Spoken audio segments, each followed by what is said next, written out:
avec quelques parents et amis qui se chargent des premières démarches auprès des parents de la jeune fille. La demande officielle est formulée par le père de famille, souvent au cours d'un repas et en présence de personnes honorables.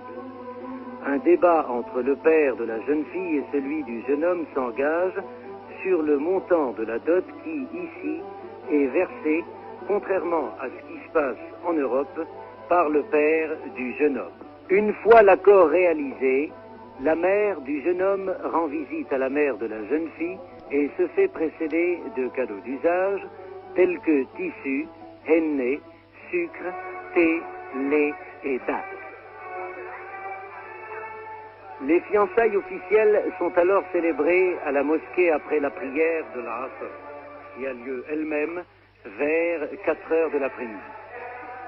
Les fiançailles durent de 6 mois à 1 an, et c'est alors le versement de la dot, ce qui marque la fin des fiançailles et le début des fêtes du mariage, qui durent traditionnellement plus d'une semaine.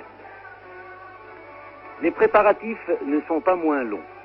15 jours avant la nuit de noces, les marieuses, que vous verrez à l'œuvre dans quelques instants, entrent en action. Elles accompagnent la jeune fiancée au bain, où une artiste en henné, colorant végétal qui teinte la peau, trace sur les mains et les pieds de la promise un dessin particulier aux mariés. Les marieuses font également porter à la maison du fiancé le sofa, c'est-à-dire des matelas, des coussins, des tapis, des rideaux. Elles aménagent une alcôve nuptiale ou darchoucha, tendue de tissus brodés et d'étoffes écarlates, où la jeune mariée viendra s'installer tout à l'heure.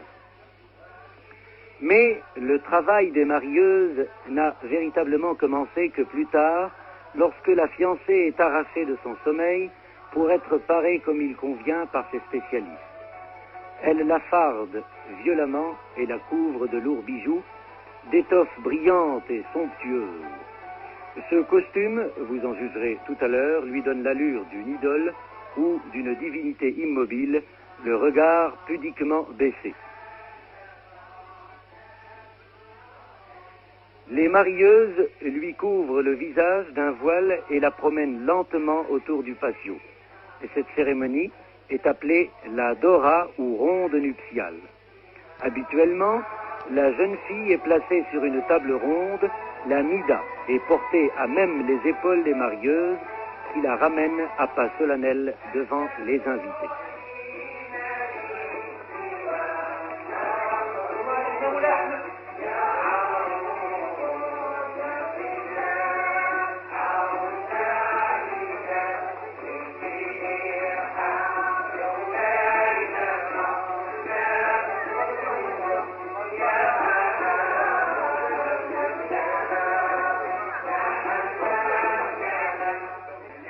Hiya l'Arousa.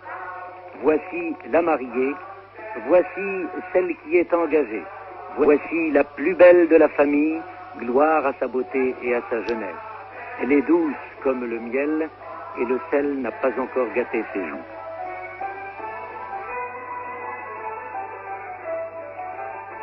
Des spectacles sont alors offerts en l'honneur des mariés et de leurs invités, tels que concerts andalous et ballets.